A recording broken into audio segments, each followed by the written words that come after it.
Cuando una persona acepta con vehemencia uno, dos o todas las variables que detallaremos a continuación, podríamos catalogarlo como un musulmán que adopta premisas radicales. No significa que traduzca estos pensamientos en acciones. Su radicalismo puede manifestarse de otras formas, y no indefectiblemente por la vía de atentados terroristas en un país occidental. La primera variable a tener en cuenta es la función idealizada de Mahoma y el alcance de lo que se debería imitar de su conducta. Para la religión musulmana, Mahoma es un rasul y no un profeta. A diferencia del judaísmo y del cristianismo, el Islam distingue entre un mensajero de Dios, rasul, y un profeta, Nabi. Ambos tienen una misión inspirada en la revelación de Alá, pero los rasul transmiten su mensaje a través de un libro, en este caso el Corán, mientras que cada rasul es un Nabi, no todo Nabi es un rasul. La tradición islámica sostiene que Dios envió mensajeros a cada nación. Solamente Mahoma fue enviado para transmitir el mensaje divino al mundo entero. Los demás se dirigieron a cada uno de los distintos pueblos o naciones. Mahoma es el último profeta de Alá en la tierra. Es el sello de los profetas. Y tras él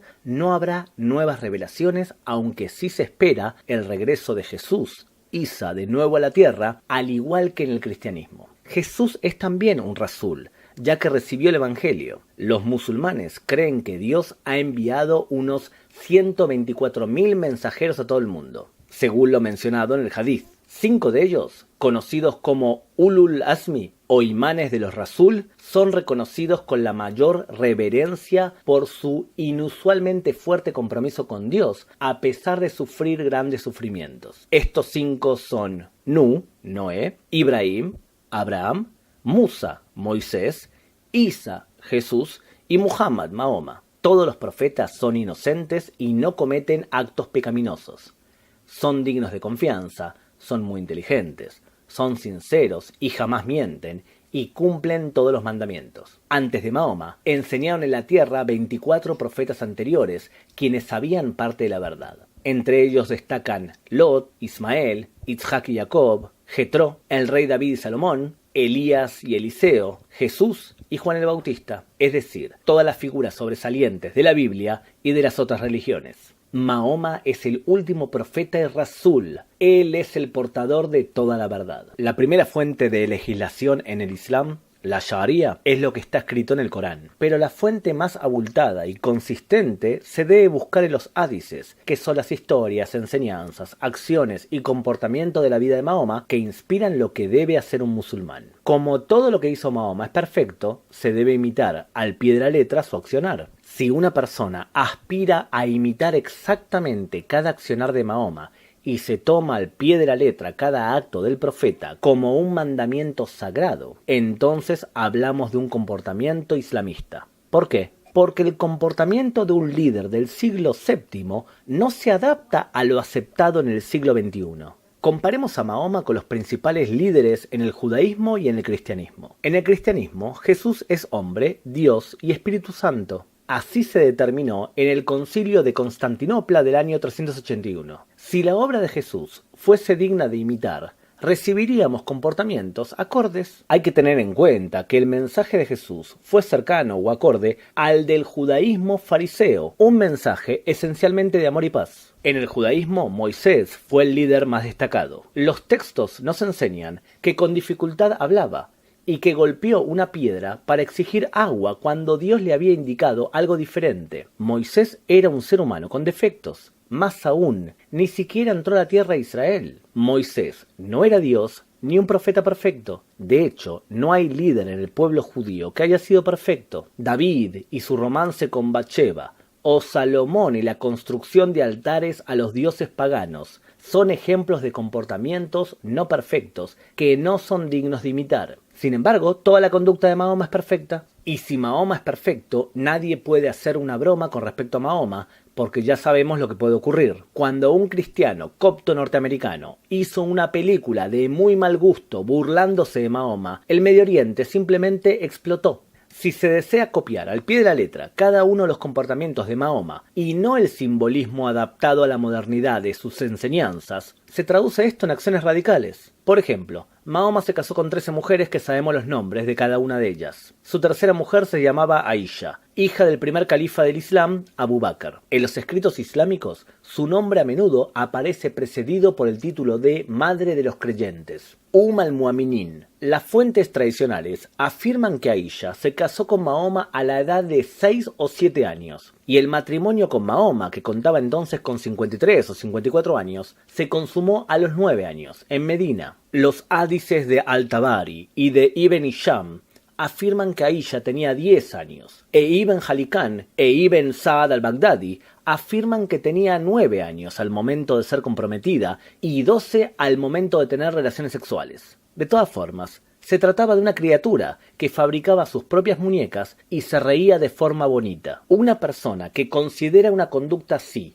como imitable hoy, legitimará el casamiento con menores de edad o la pedofilia. Por supuesto, muchos musulmanes occidentales modernos afirman que Aisha era más adulta que la edad señalada en los hadices, aunque esto es una revisión de algo aceptado durante 1500 años. Otro ejemplo de lo problemático que puede llegar a ser el copiar al pie de la letra la vida de Mahoma lo vemos en la rectitud a la hora de decir la verdad a un no creyente, es decir, la mentira. En principio, faltar a la verdad está prohibido en el Islam, aunque en ciertas circunstancias puede hacerse. El concepto se conoce como al-taqiyya, que significa prevención. En el Corán, verso 3:28, y en el 16:106 se justifica el mentir. Por ejemplo, no tomen los creyentes, los musulmanes, por aliados a aquellos que niegan la verdad, los no musulmanes, prefiriéndoles a los creyentes, pues quien así obra corta por completo su conexión con Alá, salvo que sea para protegeros así de ellos. Sura 3:28. Es decir, que los musulmanes podrían aliarse con los no musulmanes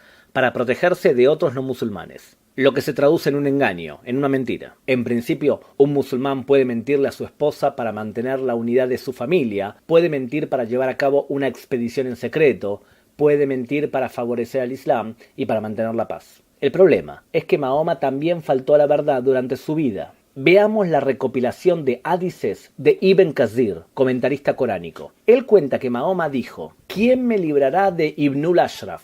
A lo que Muhammad ibn Maslama, hermano de Bani Abdul Ashaf, respondió: Oh apóstol de Alá, yo lo mataré. Él, Mahoma, asintió, y Muhammad bin Maslama añadió: Oh Mahoma, debemos decir mentiras. Él respondió: Dilas, para ti quedan permitidas en la cuestión. Si Mahoma permitió la mentira y el engaño, y lo mismo podemos afirmar cuando violó el acuerdo con la tribu de Quraysh de Al-Hudaybiyah en el 630, entonces no es de extrañar que radicales islámicos falten a la verdad, como cuando el palestino Hamás le miente a los medios de comunicación sobre la cantidad y el origen de los muertos palestinos en Gaza. No se falta a la verdad porque sí, se hace porque alguien lo justificó. El segundo parámetro para reconocer a un islamista es su concepción de la división del mundo. Existen dos niveles. Uno de ellos es la casa del Islam, Dar el Islam. La idea de divisiones geográficas a lo largo de líneas religiosas no se menciona ni en el Corán ni en los hadices, sino que fue sugerida por primera vez por el jurista sunita Abu Hanifa, fundador de la escuela hanafita. Dar el Islam es el nombre utilizado para designar al conjunto de las tierras controladas por gobiernos musulmanes durante los 3 primeros califatos. Las conquistas de Mahoma hasta el 632, las de los califas ortodoxos o Rashidun, principalmente las que hiciese el califa Omar, y tercero, las realizadas por los califas omeyas hasta el 750. En esa casa del Islam se impuso la Sharia como ley y es un período idealizado de la historia del Islam al que se desea regresar. Un buen musulmán no puede de ninguna manera renunciar a reimponer la gloria de la casa del Islam. Hay una sola verdad y ese es el Islam, y en el futuro todo el mundo será Dar el Islam. Frente a esta casa vemos Dar el Harb, literalmente la casa de la guerra, que son las tierras habitadas por los no musulmanes con los que habrá un enfrentamiento en la medida que esa casa agreda al Islam o bien haya una capacidad para imponer la única verdad. El fiqh establece que las regiones no musulmanas, así como los bienes de quienes profesan religiones no musulmanas, pertenecen virtualmente al Islam, y se debe tratar de hacerlos volver al derecho cuando las circunstancias lo permitan. Esta clasificación o división del mundo proviene del Islam clásico, y en la actualidad es utilizada de manera agresiva y con fines políticos y religiosos por el fundamentalismo islámico. El tercer parámetro para identificar a un radical islámico es la división de la humanidad entre 4 tipos de seres humanos. La única verdad es el Islam, y es la que expresan los musulmanes. Por un lado, existe un estatus irrelevante en la actualidad, y es el de mustaminum, comerciantes y otros que no han escuchado sobre el Islam y que van y vienen. Frente al musulmán está el pagano, el que no cree en un solo Dios. Estas personas no pueden vivir junto al Islam. Asesinatos de paganos a manos de musulmanes radicales lo hemos visto en Darfur, en Nigeria o recientemente en Siria, cuando los seguidores del Estado Islámico asesinaron a cientos de yazidíes por tratarse de una religión preislámica a la que acusan adora al demonio. Los judíos y los cristianos creen en un solo Dios, pero no creen en Alá y en Mahoma como su profeta. Para el Islam tradicional, judíos o cristianos, y a veces otros monoteístas, como los zoroastrianos, son dhimis. Son propiedad del califa y viven bajo su protección. Típicamente, la gente de la dhima está exenta del servicio militar y del impuesto religioso, llamado azake o zakat, pero en su lugar deben pagar un impuesto per cápita, denominado jizya, y un impuesto sobre la tierra, harai, además de acatar la autoridad del califa o sultán. Asimismo, tienen derecho a practicar su fe, aunque con severas limitaciones. No pueden reconstruir o construir nuevas iglesias o sinagogas en Dar el Islam, no pueden hacer sonar el shofar o las campanas, no pueden montar en burro o caballo ni portar espadas, ya que humillan a un musulmán. Deben llevar signos identificatorios en sus ropas, y aunque pueden contar con sus propios jueces en cuestiones civiles, tales como matrimonios, divorcios, sucesiones, si el califa considera que es oportuno, el hijo del dhimi puede ser educado en el Islam. Las leyes de la dhimitud fueron impuestas como una medida para convertir, no a la fuerza, a los judíos y cristianos que habitaban bajo el Islam. En la práctica, el tratado era inseguro e inestable, y condenaba a una enorme precariedad a los no musulmanes, ya que basta una decisión unilateral de la autoridad islámica, y el pacto puede suspenderse en cualquier momento, o imponerse nuevos impuestos de forma arbitraria, o secuestrar a los jefes espirituales de los dhimis y pedir rescate por ellos, o practicar el devsirme, el reclutamiento y conversión forzosa de niños para integrarlos a las tropas, que los sultanes del Imperio Otomano practicaron durante 3 siglos contra los cristianos de los Balcanes, lo que suponía en principio una franca violación de la dhima. El valor en tribunales musulmanes del testimonio de los dhimis era inferior al de los súbditos islámicos, al igual que la indemnización en los casos de venganzas de sangre. Las acusaciones de blasfemia contra los dhimis eran habituales y el castigo era la muerte. Como los dhimis no podían testificar en un tribunal para defenderse, debían obligatoriamente convertirse al Islam para salvar la vida. En líneas generales, cuanto más débil se hacía la posición del Islam, más dura era la situación del dhimi dentro de aquel gobierno. Los judíos recuerdan con cierta nostalgia los años de oro en España, cuando convivían en armonía las comunidades judías bajo el gobierno musulmán. Es cierto, parcialmente. Por un lado, los judíos eran dhimis y sus reglas se aplicaban moderadamente. Por otro, fueron años felices en comparación con lo que se les vendría bajo el gobierno cristiano y la Inquisición. Considerar que los judíos y los cristianos deben vivir hoy como dhimis bajo un gobierno musulmán es propio de radicales islámicos. El cuarto parámetro para identificar al radicalismo islámico lo vemos en la defensa del argumento que los musulmanes han sido atacados por una infección cultural, moral, cercana al período barbárico de los musulmanes, lo que se conoce habitualmente como Jahiliya, y esa misma agresión es traída por el dhimi occidental. La Jahiliya moderna se traduce en las manifestaciones culturales, desde los museos hasta las películas de Hollywood, pasando por las elecciones libres y democráticas, y la economía de mercado. Todo esto es la Jahiliya occidental. Said Qutb, principal ideólogo de los hermanos musulmanes, aplicó el término por primera vez a musulmanes, considerando al gobierno del presidente egipcio Nasser como parte de la Jahiliya, siendo, en su opinión, necesario combatirlo. El portador del germen de la Jahiliya es Occidente, por lo que asimilarse a la cultura occidental es abandonar la única verdad. Entendiendo esta forma de pensar, es posible comprender las conductas no integradoras de islamistas, no de los fieles musulmanes, de integristas en Europa. Los occidentales son dhimis y pueden vivir en paz bajo las reglas discriminadoras del Islam tradicional. El problema es que los dhimis, en un momento de la historia, se desarrollaron cultural, tecnológica, económica y militarmente mucho más que los musulmanes. La primera agresión del dhimmi contra el Islam se produjo a finales del siglo XI, cuando los cristianos cruzados atacan y conquistan parte de Dar el Islam. La segunda enorme agresión es cuando los cristianos franceses e ingleses conquistan y humillan al Islam tras la Primera Guerra Mundial. La tercera gran agresión es la fundación de un estado dhimmi en el corazón de la casa del Islam, Israel. Israel es un estado dhimmi en medio de la tierra santa del Islam, en donde hay propiedades santas musulmanas o Waqf al-Islam. No en vano, el primer ministro Netanyahu exige el reconocimiento de Israel como cuna nacional del pueblo judío. Teológicamente está exigiendo que radicales pongan punto final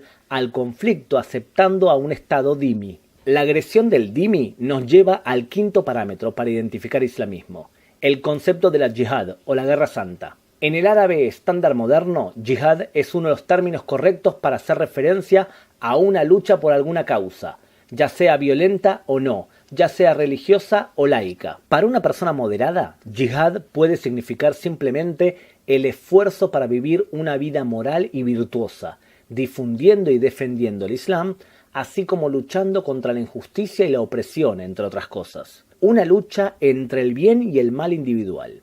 La yihad, entendida moderadamente, puede ser dividida entre una lucha interna, que es la yihad mayor, y es el esfuerzo por llegar a la esencia propia, personal, mientras que la lucha externa, la yihad menor, es el proceso para facilitar que otra persona llegue a su esencia, apartar los obstáculos entre las personas y la fe, para que aquellas puedan elegir libremente entre la creencia o la incredulidad. Por contrapartida, en la jurisprudencia clásica islámica, cuyo desarrollo puede fecharse en los primeros siglos tras la muerte del profeta, la yihad física fue la única forma de guerra permitida bajo la ley islámica y podía consistir en guerra contra los no creyentes, apóstatas, rebeldes, ladrones de caminos y personas que renunciaban a la autoridad del Islam. Actualmente, algunos autores musulmanes solo reconocen como legítimas las guerras físicas que tienen por objetivo la defensa territorial, así como la defensa de la libertad religiosa. El problema es que se justifica la defensa física, o sea, manifestada en terrorismo, entre otras cosas, a causa de la agresión occidental, Jahiliya, contra los musulmanes. Existe un consenso que el concepto de la yihad siempre incluye la lucha armada contra la persecución y la opresión. En síntesis, apoyar la yihad física es radicalismo. Sexto y último, radicalismo puede observarse cuando no existen valores universales. Como hemos visto anteriormente, el Islam tradicional prohíbe mentir, pero solo si se trata de una mentira dicha por un musulmán a otro musulmán, y contempla la posibilidad que los musulmanes engañen a los no musulmanes con respecto a su culto y lo que ello conlleva. Cuando los musulmanes chiitas fueron perseguidos por los sunitas, desarrollaron la doctrina de la taqiyya, u ocultación. Ellos podían mentir acerca de lo que creían, negando aspectos de su fe que resultaran ofensivos para los sunitas. Esta práctica está sancionada formalmente por el Corán, que advierte a los musulmanes que aquellos que abandonen el Islam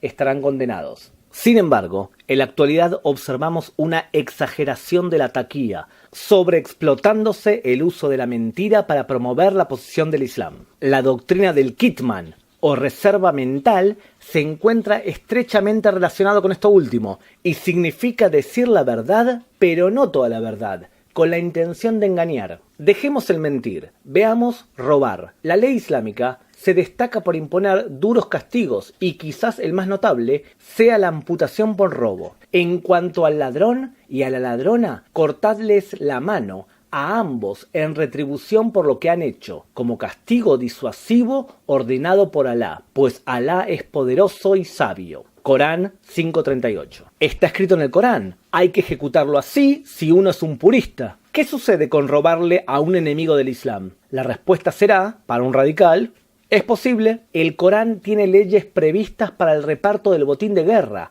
ordenando que una quinta parte se destine a Alá y a obras de caridad. Corán 8:41. Después que Mahoma firmara el Tratado de Hudaybiyah con Quraysh, tranquilizó a sus confusos y desilusionados adeptos con la promesa de obtener más botines de guerra. Alá os ha prometido muchos botines que habréis de conseguir, y os ha dado esto como anticipo, y ha contenido de vosotros las manos de la gente, para que esta fuerza interior vuestra sea un símbolo para los creyentes, y para guiaros a todos a un camino recto.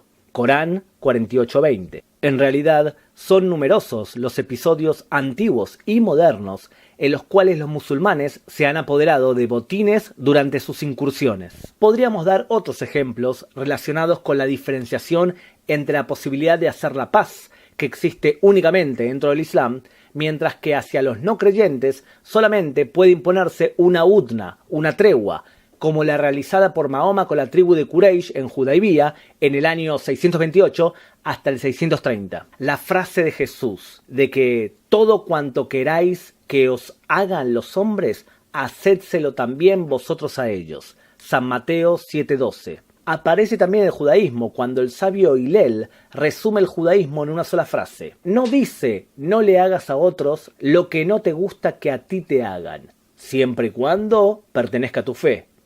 No dice eso. El valor era universal. Cuando existen normas dentro de la fe y otras distintas hacia afuera, nos acercamos al radicalismo. Copiar al pie de la letra la vida de Mahoma, dividir al mundo entre la casa del Islam y la guerra, desear imponer la dimitud para los cristianos y los judíos, considerar a la jihad como una imposición física al Islam, acusar de infección yahilíaca a la cultura occidental y negar que las normas para el musulmán difieren de las esperables para otros seres humanos, son 6 parámetros fundamentales para identificar radicalismo. Ahora bien, usted debe decidir cuántos de estos son necesarios para calificar a una persona de islamista.